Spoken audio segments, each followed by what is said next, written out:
Yo, yo, yo. This week on the X Factor Sports Podcast, will LeBron's return mess up chemistry? We got the NFL Midseason Awards. And because it's the season finale, we're going to give y'all our final segment of Bet That with a 5-leg NFL parlay. Keep it locked right here. The Season 9 finale, episode 108 of the X Factor Sports Podcast starts right now.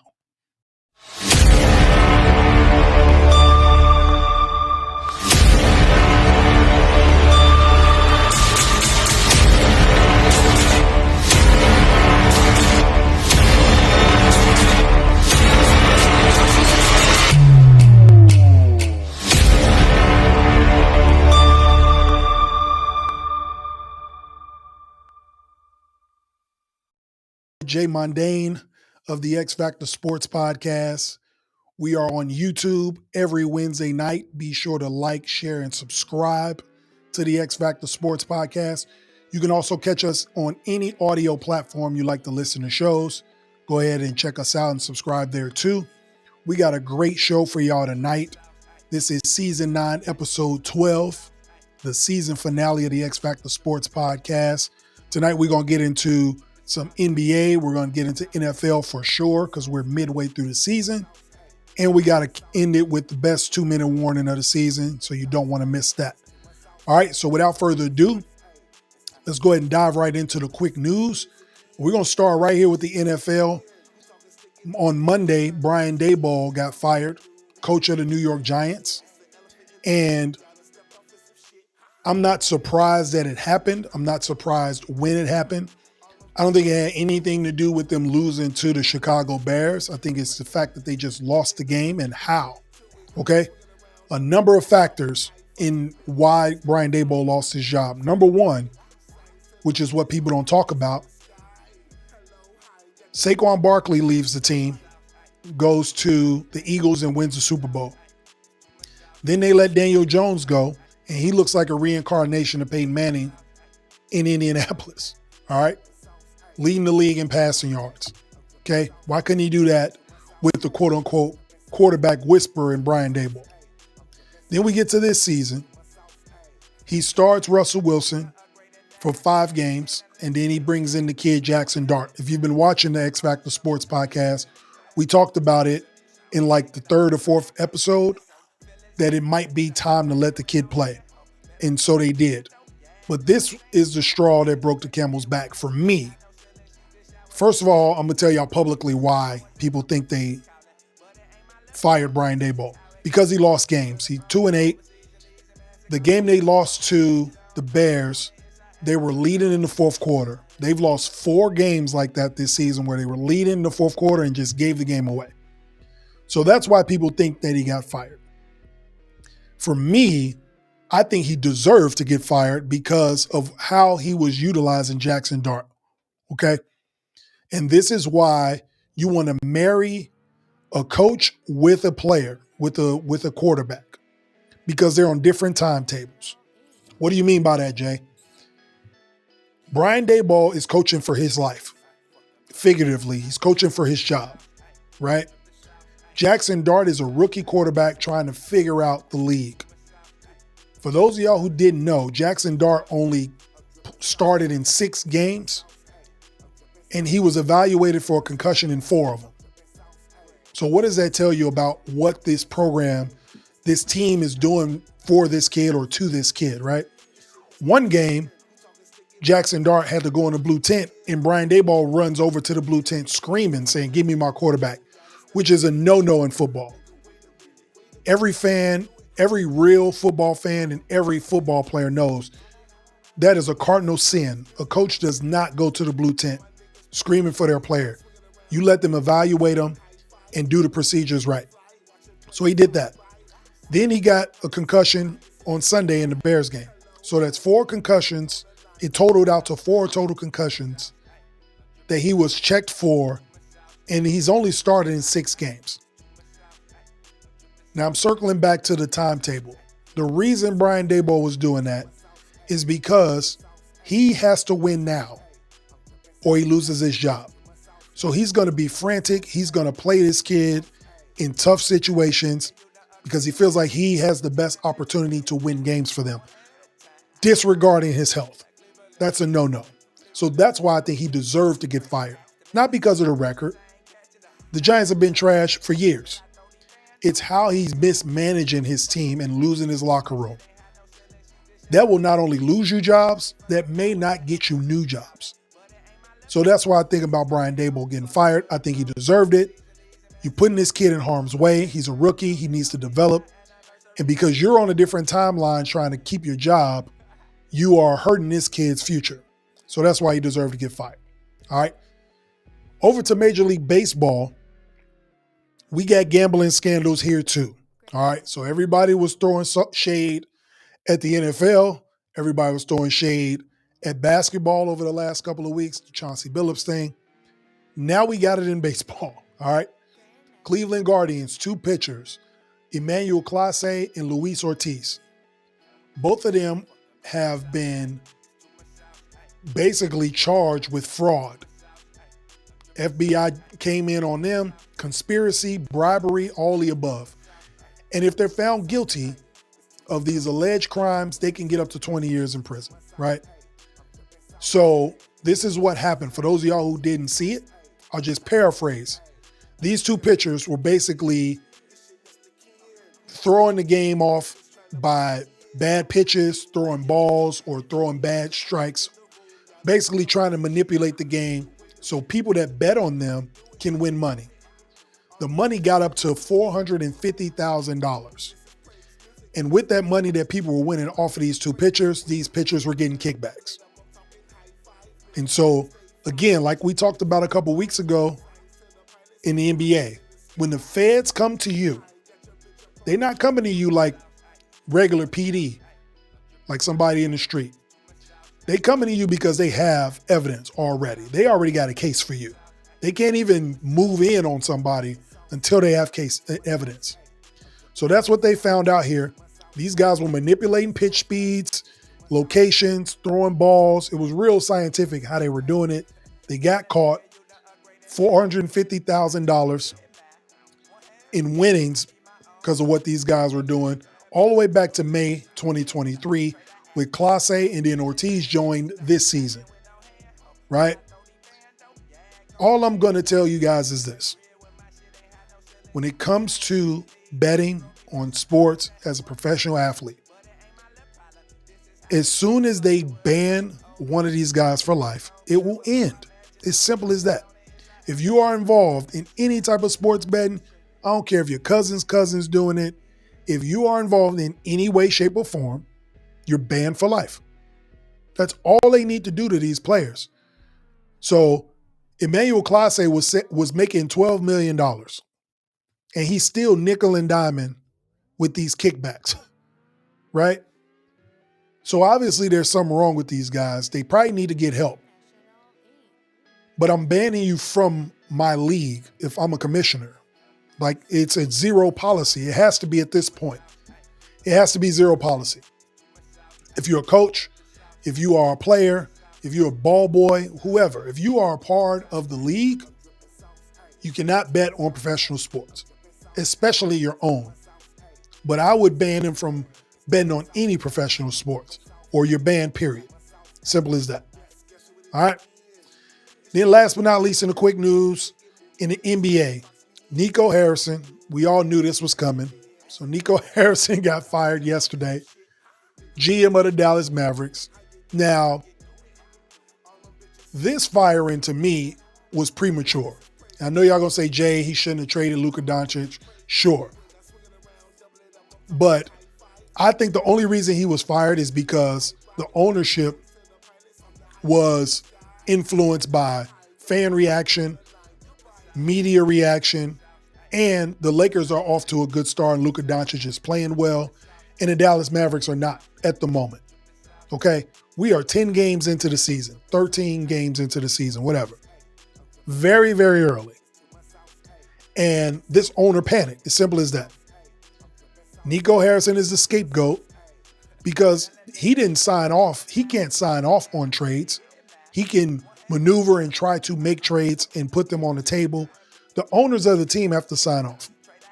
So this owner signed off, and now he's panicking through public pressure, media pressure, and looking on the other side at what Luka's doing early in the season, and decided to pull the trigger. So what is your plan B now? You don't have a competent GM in the front office. You did this premature because Cooper Flagg just started playing. He's 12 games into the season or whatever. Kyrie Irving is not back yet. So you haven't even seen this come into fruition. You didn't give Nico Harrison a full season without Luka to see what will happen. And now you don't have a GM moving forward. So I think this was a bad move. I think it was premature. I think the owner needed a scapegoat for all this scrutiny that he's getting from the fan base. And of course, Nico Harrison is going to get that. But now where do we go from here? You have no one else to blame. You can't blame Jason Kidd, right? He's going to coach with the team y'all gave him. And so now how does the Dallas Mavericks move forward? So that's what's happening in the NBA. Nico Harrison fired. I think we all knew the clock was ticking, especially when we saw Luka Doncic start playing good basketball. And that's what happens. So, again, the X Factor Sports Podcast, every Wednesday night, you can catch us on YouTube and anywhere you listen to podcasts. The X Factor Sports Podcast will be there. All right. So let's dive right into it. Again, this is episode 108, the season finale. So we got to talk about the return of LeBron James to the LA Lakers. He is now practicing in the G League, just kind of getting back in shape. He's not playing. I don't think he'll play in any games. It's LeBron James. But in order to ramp up and get in condition, get some conditioning in, players usually go down to a G League or a minor league level so they can get their win back. I think his return is scheduled for next week, the 18th. But the real question is this. The Lakers have been playing good basketball. Luka Doncic looks great. Austin Reeves looks great. The team is gelling. They're winning games. So bringing LeBron James back into the fold, what does that do to the team's chemistry? I know it's early, and they can get things going. It's an 82-game season. But what does it do for this team now? The morale is good in the locker room. Again, they're playing good basketball. Do we bring LeBron James back? I know it sounds like a silly question. It's LeBron James. But he's in year 23. He is injured before he even started playing. He's got this sciatica, which, listen, for all my 40-year-olds out there, sciatica, we in our 40s. We got a bad back. All right. Shout out to Charles Barkley. He said that a couple weeks ago, but he's just old. It's an old man injury. All right. You got a bad back. It ain't going to get better. And y'all probably heard me say this before. But the older we get, it doesn't get easier to get back in shape. It doesn't get easier to recover from injuries either. So we got that as number one. Number two, the worst thing in professional sports is an aging superstar. It's the worst thing to watch.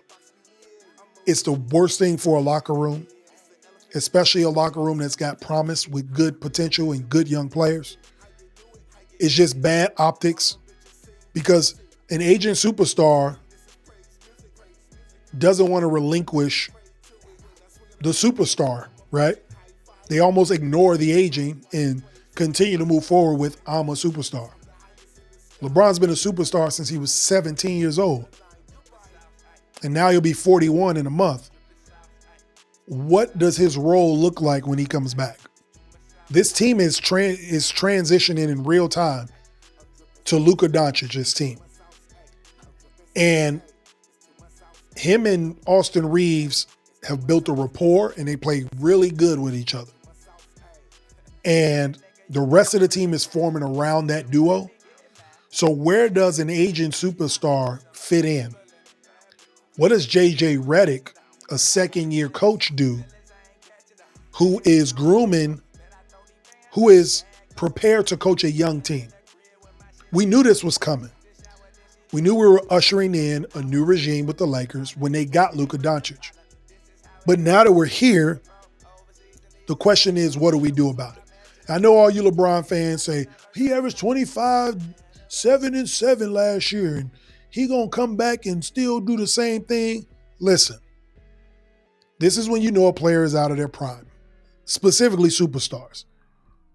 When your stats do not contribute to winning basketball, that's when you're out of your prime. Simple as that. Of course, LeBron can still put up 20 a game. He's been playing the game for 20 years. He knows how to score. He knows how to be effective. But does it translate to winning games? Because you got to think about it this way. Is he going to have the stamina to play 48 minutes? Is he going to have the stamina to play 40 minutes, 35 minutes? In the fourth quarter, is he going to have enough energy to defend? Right? The IQ will never go away. But the energy you have to exert to play in an NBA game and to play for 9 months is gone. That's just the reality of it, right? That's not a slight at LeBron. It's father time. He's beaten it for all these years, but the reality is he sat out the first month of the season because he has a sore back. So playing on this sore back and the treatment he's going to have to get night in and night out to go out and perform at a high level it's a tall task. When you have a superstar in the locker room that's 26 years old and a sidekick in Austin Reeves who's giving you 25 a game, right? And you got all these other ancillary pieces around him. The DeAndre Aidens, the Marcus Smarts, like you got the right role players, right? By the time LeBron gets back, JJ Redick already has a rotation he likes, right? So what do we do when we try to insert this? I'm not saying he shouldn't come back. All I'm saying is it's not going to look the same. Because, again, he's coming back to a team of guys who had his poster on their wall when they grew up, when they were growing up, right? Subconsciously, you have to get him involved. You idolize this guy. His son's on the team. Like, there's just a certain gravity that aging superstars still have because they are superstars and they were once before. The same thing was happening with Kobe in his last season, right? The Lakers were not good though, but it was almost a sense of this is the Kobe Bryant show. Kobe's selling tickets. This is the LA Lakers. People are coming to see him, so he has to play. I feel like JJ Redick is going to be put in an awkward situation because you have to play LeBron James. People are coming to see him play. And I still think this is his last year. So all that being said, you have to play him. You have to play him significant minutes, especially when y'all are on nationally televised games, and especially when you're at home, regardless of the chemistry. So y'all let me know what y'all think. LeBron James coming back into the fold, is that going to mess up the chemistry or will it be a seamless transition? All right. Be sure to comment below. Again, here on the X Factor Sports Podcast, we always want you guys to comment. We always shoot messages back to you guys. I appreciate y'all for tuning in. We are on YouTube every Wednesday night. You can like, share, subscribe, and follow. And you can always listen to the audio on all platforms. All right. Now, we are in the middle of the NFL season. So we're going to do some mid-season awards. Because this is the season finale and we'll be gone for a few weeks, I want to let y'all know how I feel about what's going on in this season. Some shocking things are happening. Some teams that I said are pretenders are proving me wrong. Some teams I said are contenders are falling back. It's just been a crazy year, but that's what makes sports great because you got to go out and play the games. All right. So what I'm going to do now is we're going to dive into these mid-season awards. As it stands right now, going into week 11, if these awards were being handed out, these are the guys who would get these awards, and here's why. All right. So the MVP of the league right now is Jonathan Taylor, running back for the Indianapolis Colts. I know running backs don't get this award. That's why they made the Offensive Player of the Year award, which is dumb to me. He's the most valuable player in the NFL. He's the best running back in the NFL, bar none. He leads the league in rushing yards. He leads the league in touchdowns and in points. All right. If y'all go online and look up the top 20 points in the NFL right now, like most points scored, it's Jonathan Taylor at number 1 and 19 kickers. Right? So what are we talking about? If that ain't valuable, I don't know what it is. He is the only position player that is in the top 20 in scoring, and it's a bunch of legs. That's it. Right? They not winning all these damn games because of Daniel Jones. So let's cut that out.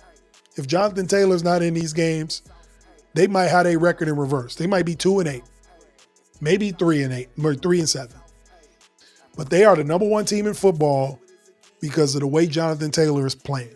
And a healthy Jonathan Taylor is the best running back in the league. And I say he's the most valuable player at this point. All right. The Offensive Player of the Year. So I'm switching this up. Is Drake May. Now, some people are probably saying Drake May is the MVP. He's not doing what Jonathan Taylor is doing for his team. Okay. I just told you, I just gave y'all a crazy stat as far as total points scored. Unbelievable when I saw it. But Drake May is having a hell of a year. Second-year player. Mike Vrabel may be a blessing in disguise for him. So this goes back to what I was saying in the quick news when I was talking about Brian Daboll and I was talking about timelines, how you got to marry these guys together. Okay, Drake May is in his second year looking to improve, and they've inserted a coach who has experience, who can help him get to this next level, and we're seeing it right now. Okay, kids playing lights out. And he's the only quarterback in the top 5 in touchdowns, yards, and QBR. The only quarterback in the league. So you got your Mahomes, you got your Josh Allens, you got your Lamar Jacksons, Jared Goffs, Matt Staffords, all these great quarterbacks. There's only one person in the top 5 in those 3 categories, and it's Drake May. So for that reason, I got him as my Offensive Player of the Year.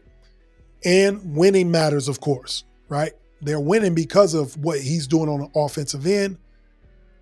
And nobody expected them to have 8 wins, let alone have 8 wins by week 11. So got to give that credit where it's due.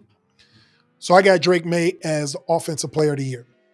The Defensive Player of the Year, okay? This guy, I mean, he could be Defensive Player of the Year every year. But what he's doing right now with the Cleveland Browns, you got to give it up to him. And that's Myles Garrett. Okay. Pro Football Focus has him as the number 1 defensive player.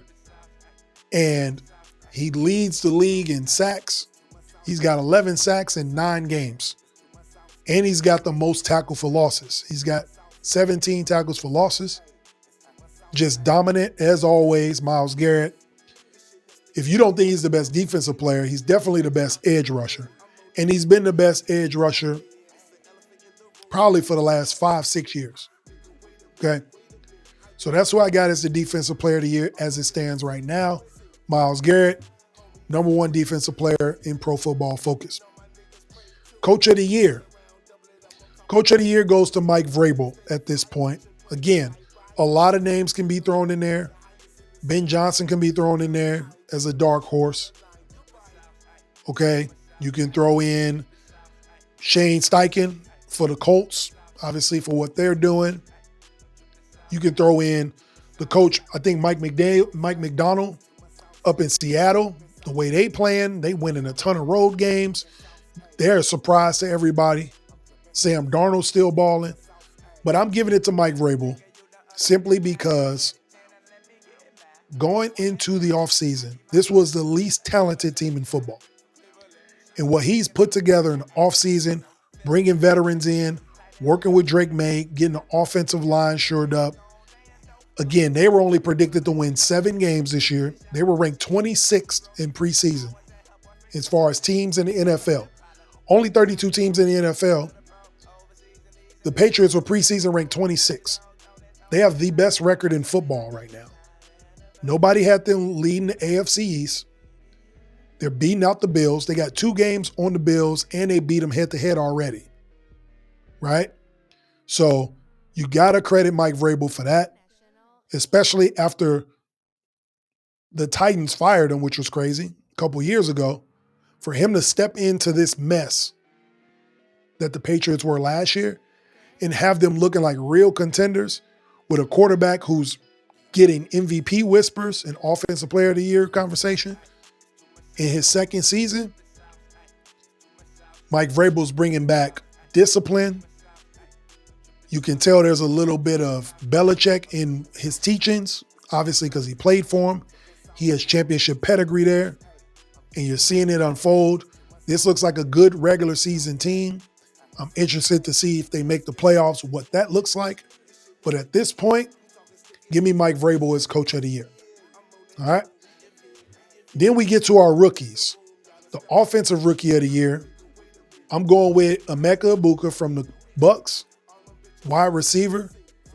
He leads all wide receivers or all rookie wide receivers in receiving yards, receiving touchdowns, and yards after the catch. And he's missed like 2 games. All right? So that tells you what Emeka Egbuka's doing, especially having to be inserted to have a key role in the offense with Baker Mayfield, with Chris Godwin being out most of the season, and with Mike Evans being out with the broken collarbone. This rookie has stepped up. He makes big play after big play, and he's playing like a veteran. So to me, and there's a lot of other guys, Tyler Warren, the tight end from the Colts, can be in this conversation. But for what Emeka Egbuka has to do, the load he has to carry with 2 Pro Bowl wide receivers being out, and him stepping in seamlessly, give me him as the Offensive Rookie of the Year. As the Defensive Rookie of the Year, and I had to look over this a couple times because the defensive rookies, this is kind of a war of attrition because a lot of these dudes got hurt. I thought it cost Carson Schwarzenegger from the Cleveland Browns, but it's Abdul Carter at this point. Abdul Carter from the Giants, who most people probably thought coming into the season he'd be the Rookie of the Year anyway. Number 2 overall pick, I believe, or number 3. So what he's doing on the field, he leads all rookies in defensive pressures with 34. No other person even has 17. So he's lapping the field. Leads in quarterback hits, total pass rush wins. So all these analytical stats that the average fan may not know about. But all the things you need to be successful as a pass rusher, Abdul Carter is doing as a rookie, and he's doing it early and often. And because of that, he's separating himself from all the other defensive rookies. So that's why I got him as the Defensive Rookie of the Year. Again, Carson Schwarzenegger could have got it, but he's hurt now with the ankle injury. He's missed some games. So that in itself is going to kind of eliminate him out of the race moving forward. So got to give it to Abdul Carter. And then last but not least, my comeback player of the year, Christian McCaffrey. All right. Miss D is pissed off about it because every year she picked him in fantasy, he didn't do nothing. And the one year she didn't pick him, he going crazy. But he's the comeback player of the year, and it's very obvious. All right. Played 4 games last year. He comes back. He's any and everything for the San Francisco 49ers, and they're winning games with Mac Jones, the backup quarterback. But check this out.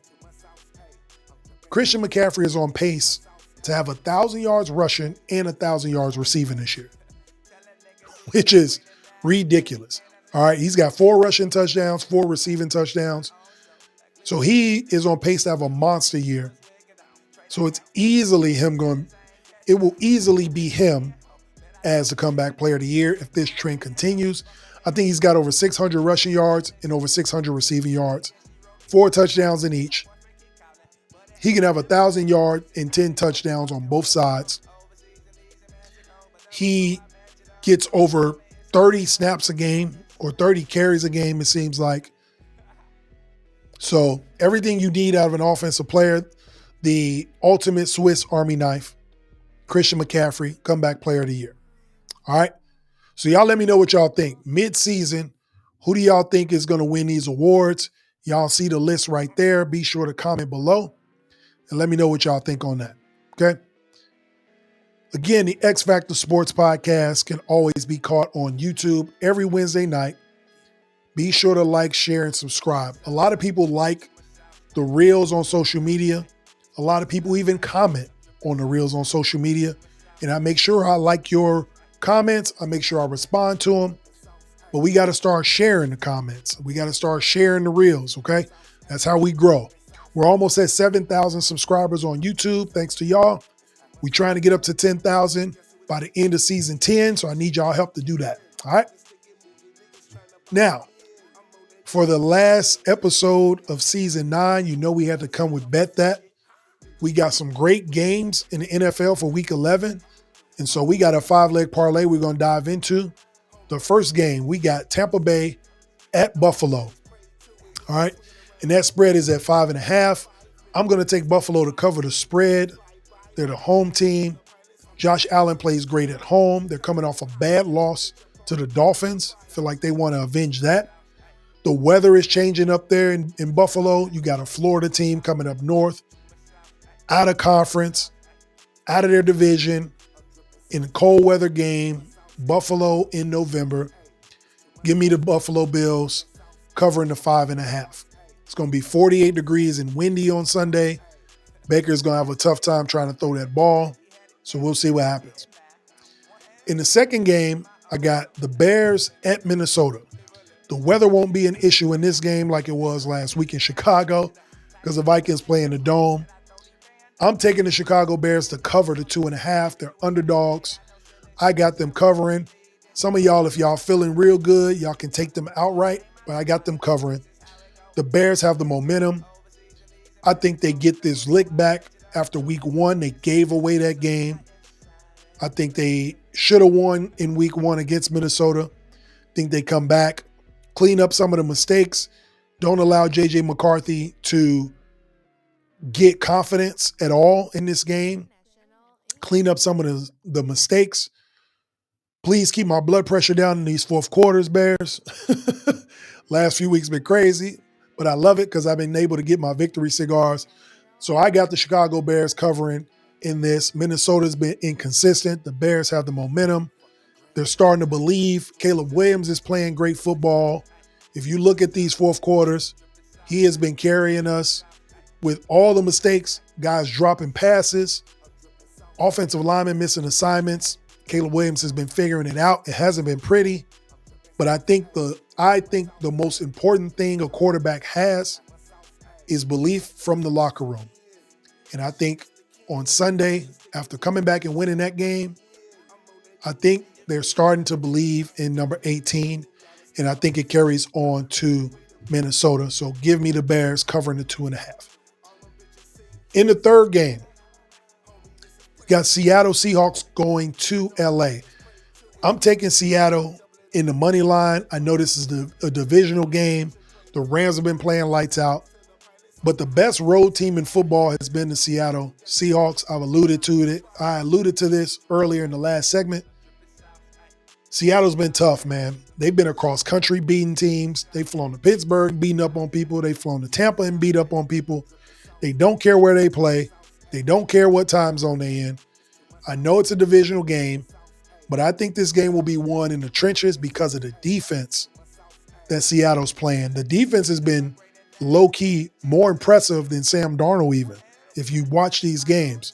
So I got them on the road being the favorite, taking them on the money line. It's a risky bet, but I think the Seattle defense pulls through. They cool off Matt Stafford. And LA really ain't a home field advantage like people think. Like more people from out of town go to these games because they get a chance to be in LA. So I see Seattle fans traveling. Think it's a big game for them. Kind of plant their flag in the NFC West. It'll be a statement game for them. Give me Seattle in the money line. In the fourth leg of the parlay, we got another division rivalry. We got the Chiefs at Denver. Coming off a bye week, Andy Reid is always ready, always prepared. Chiefs are getting healthy. I'm taking the Chiefs in the 3.5. I got them actually beating the Broncos. I know the Broncos record-wise looks good. But listen, the way the Broncos are winning these games, their offense is terrible, okay? Bo Nix cannot sustain playing terrible offense and trying to win games in the fourth quarter in the last minute, especially against a Patrick Mahomes-led Kansas City Chiefs team. They score too many points.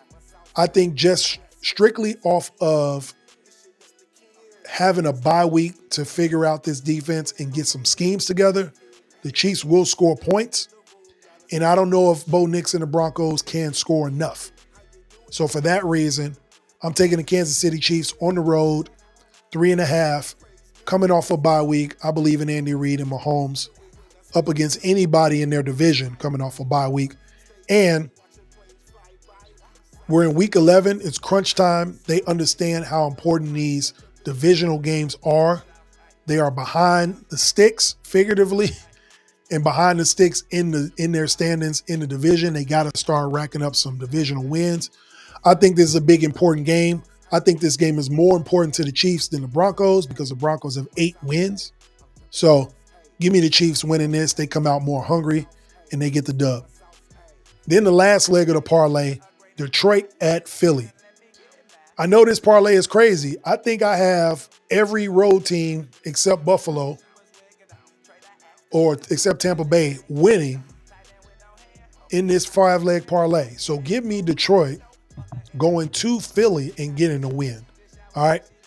After what I saw last week or after what I saw on Monday with Philly in Green Bay, I don't know if they score enough points. The way Detroit plays, I mean, these guys fly around everywhere. The only saving grace that Philly may have is they're playing outdoors. You got a dome team coming to Philly, but I don't think the weather's going to be that bad in Philly. So because of that, the way this offense is humming along and the defense is still trying to figure things out in Philly, I'm going to take a close game. That's why I'm not taking the spread. I'm going to just take Detroit winning straight up against the Philadelphia Eagles.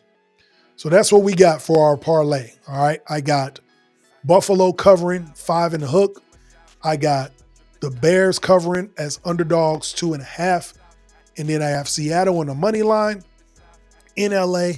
I got the Chiefs coming off a bye week, beating the Denver Broncos and covering the 3.5. And then I got Detroit in a shocking road victory against the Philadelphia Eagles. All right. Y'all comment below. Let me know what you think about those picks. Again, I'm going to get to the Kansas side and make these picks. Hopefully I get my 5-leg parlay in. So y'all let me know what y'all think about those picks. All right. Before we get out of here, okay, appreciate y'all for tuning in to the X Factor Sports Podcast on YouTube. The final episode of Season 9, Episode 108. Before we get out of here, we're going to dive into the 2-minute warning, the last 2-minute warning of the season, okay? So there's a story I heard about a teacher in a classroom, and she had a picture of a chair, just a regular chair, nothing fancy about it, a wooden chair. And she showed this picture to the class and said, "Can you guys tell me what's the most important part of this chair?" Kids raise their hand. It's the backrest, it's the seat, it's the legs. And they gave all these answers. None of these answers were right. And the teacher was like, "Sorry, you guys are all wrong." And held up the picture of the chair. She says, "The most important part of the chair are the things you can't see. It's the screws. It's the wood glue. It's the things that hold this chair together that you don't see are the most important parts of the chair." I say all that to say this. In life, sometimes the most important parts about what's going on in your life are the things that you can't see, right? It's about health. It's about your family, your friends, the people that care about you. It's not always about the things on the outside. It's not always about having a good job. It's not always about who looks the best or, It's not about social media. It's not about what other people perceive or see on the outside. The most important things are on the inside, right? So those are the things that people need to hone in on. And those are the things that people need to appreciate in life. The people that care about you, the people that want to see you do well and succeed, right? It's the support that are the things that are most important. So think about that as you move forward. Think about the things that make life great and what makes life what it is for people are the things that can't be seen that are the most important. Family, health, kindness, daily decisions. Those are the things that make life worthwhile. All right. Appreciate y'all for tuning in to the season 9 finale of the X Factor Sports Podcast. Again, we are on YouTube. You can catch us every week. Like, share, and subscribe. If you like the gear, you can always click the QR code at the bottom, or you can hit me up on social media. Let me know your size. Let me know what color you like. Shirts, hoodies, sweatshirts. You can also get the hats. Of course, we got these in gray and black. Go ahead and tap in and get you one of those. These are a fan favorite. Everybody loves the quality, and I love wearing them too. All right. Again, the X Factor Sports Podcast. I want to thank everybody for this season, for tuning in. Shout out to all of the fans. Shout out to everybody that always supports. Everybody that watches every week. AJ and Shayla, my boy Darrell back home. My family back at the crib. Everybody there. Kev, appreciate y'all. Kat and Greg, always checking it out. As soon as it pops up on TikTok, they run to the phone and do it while they're having dinner. Everybody that participates in watching the show, everybody that likes all the social media posts, anything I post on social media, shout out to Cherie. She's always liking it. Shout out to Katie. Shout out to Bex. All the people that get on social media, check out the X Factor Sports Podcast. All the likes of the 2-minute warnings on LinkedIn. Appreciate that. And everybody that supports the show. And of course, last but not least, Miss D. Always got to shout out her at the end of the season. Wouldn't be possible without her. All the support that she gives, all the love that she shows. Appreciate that. Shout out to Bogey's Pub for the 100th episode. It was a great time. We're going to do some more epic shows live, so be sure to tap into those. And again, thank y'all all for tuning in. Next season, season 10, we get bigger and better. I can't wait for y'all to tune in. Be sure to like, share, and subscribe to the X Factor Sports Podcast. Thank you very much.